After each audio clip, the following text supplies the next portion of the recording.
Nikah dan hukumnya. Hukum menikah itu sangat tergantung pada keadaan orang yang hendak melakukan tadi. Jadi hukum nikah itu dapat diklasifikasikan sebagai berikut. 1. Wajib, yaitu apabila orang yang hendak menikah telah mampu sedang ia tidak segera menikah, amat dikhawatirkan akan berbuat zina. 2. Sunnah, yaitu manakala orang yang hendak menikah menginginkan sekali punya anak, tetapi ia mampu mengendalikan diri dari perbuatan zina, baik ia sudah berminat menikah atau belum. Walaupun jika menikah nanti ibadah sunnah yang sudah biasa, ia lakukannya akan terlantar.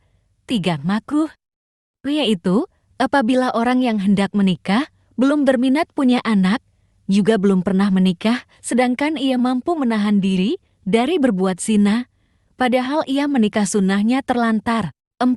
Mubah, yaitu apabila orang yang hendak menikah mampu menahan gejolak nafsunya dari berbuat zina, sementara ia belum berminat memiliki anak, dan seandainya ia menikah ibadah sunnahnya tidak sampai terlantar. 5.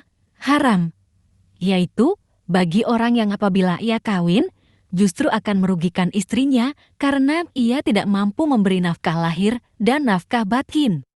Atau jika menikah, ia akan cari mata pencaharian yang diharamkan Allah, walaupun orang tersebut sudah berminat menikah dan ia mampu menahan gejolak nafsunya dari berbagai zina. Padahal bahwa hukum menikah tersebut juga berlaku bagi kaum wanita. Nah, Ibnu Arafah menambahkan bahwa bagi wanita hukum menikah itu wajib apabila ia tidak mampu mencari nafkah bagi dirinya sendiri, sedangkan jalan satu-satunya untuk menanggulangi adalah menikah. Rukun-rukun menikah. Rukun menikah ada 5 hal, yaitu sebagai berikut. 1. Ada seorang suami. 2. Ada seorang istri. 3. Ada seorang wali. 4. Ada mahar. 5. Harus ada sigat ungkapan kas menikahkan dan menerima nikah. Beberapa anjuran menikah. Ada sebuah riwayat dari Imam Ahmad sebagaimana tersebut di dalam kitab musnadnya. Ada seorang laki-laki, ia bernama Ukaf, datang menghadap Nabi. Maka Nabi bertanya kepadanya, "Wahai Ukaf, apakah engkau sudah beristri?" Ukaf menjawab, "Belum." Nabi bertanya lagi, "Apakah kau punya seorang budak perempuan?" Ukaf menjawab, "Tidak." Lantas Nabi bertanya lagi, "Adakah kau orang yang pintar mencari rizki?" Ukaf menjawab, "Iya." Nabi bersabda, "Kau adalah termasuk kawan-kawannya syaitan. Seandainya kau itu orang beragama Nasrani, tentulah menjadi pendeta rahib mereka. Sesungguhnya orang yang termasuk mengikuti sunahan itu adalah orang yang menikah. Seburuk-buruk kalian adalah orang-orang yang sedang membujang, dan orang yang mati di antara kalian yang paling hina adalah orang yang mati membujang." Nabi bersabda dalam sabda yang sudah termasyhur, "Wahai kaum muda, barang siapa telah mampu membiayai biaya perkawinan, maka hendaklah ia kawin saja, karena sesungguhnya kawin itu lebih bisa memejamkan, menjaga dari maksiat mata, dan lebih bisa menjaga maksiat kemaluan. Dan barang siapa belum mampu kawin, maka sebaiknya berpuasa, sebab puasa itu mampu menjadi perisai gejolak nafsu dirinya. Siapa saja yang menikah, ia telah menguasai separuh agamanya. Hendaklah ia bertakwa kepada Allah atas separuh yang lain. Barang siapa yang menikah karena al-ilaha dan menikahkan putra-putrinya karena al-ilaha, maka ia berhak menjadi kekasih Allah. Menikah adalah sunnahku. Siapa yang tidak mengamalkan sunnahku, ia bukan termasuk umatku. Menikahlah karena aku akan senang atas jumlah besar kalian di hadapan umat-umat lain. Siapa yang telah memiliki kesanggupan, menikahlah. Jika tidak, berpuasalah, karena puasa itu bisa menjadi kendali. Riwayat Ibnu Majah, lihat Kasu Al-Kafa, bab 2 halaman 324, nomor hadis 2833, dan masih banyak lagi hadis 2 lain yang berkaitan dengan menikah.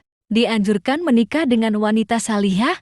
Dalam hal ini, Nabi bersabda, dunia ini medan untuk bersenang-senang, dan sebaik-baik kesenangan dunia adalah wanita yang berakhlak mulia. Siapa yang dianugerahi istri salihah, sungguh ia telah dibantu dalam separuh urusan agama.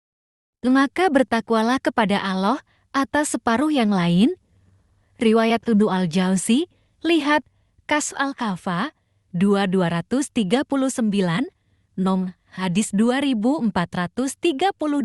Seorang wanita dinikahi karena 4 faktor yaitu karena hartanya, keterhormatannya, status sosial, kecantikannya, dan agamanya. Maka kamu hendaklah menikah dengan wanita yang kuat agamanya, agar kau beruntung.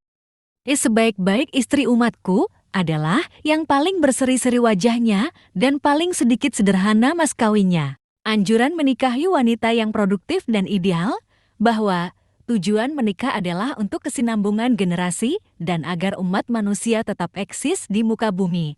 Islam menganjurkan menikahi wanita yang masih produktif dan tidak mandul dalam sabda Nabi SAW. Menikahlah kalian dengan wanita yang banyak cinta kasih sayangnya terhadap suami lagi masih produktif tidak mandul, karena sesungguhnya aku akan berlomba dengan para nabi yang lain dalam memperbanyak umat kelak pada hari kiamat. Keutamaan membina rumah tangga. Mu'adz bin Jabal pernah berkata, sholat sekali dikerjakan oleh orang yang sudah menikah itu lebih umata daripada 40 kali sholat yang dikerjakan orang yang tidak berumah tangga. Abdullah bin Abbas pernah pula berkata, kawinlah kalian, karena sesungguhnya ibadah sehari saja dikerjakan oleh orang yang berumah tangga adalah lebih baik banyak pahalanya daripada ibadah 1000 tahun sebelum berumah tangga. Sungguh begitu utamanya menikah, sehingga Rasulullah sangat menganjurkan, serta begitu mulianya pula ibadah orang yang menikah di hadapan Allah.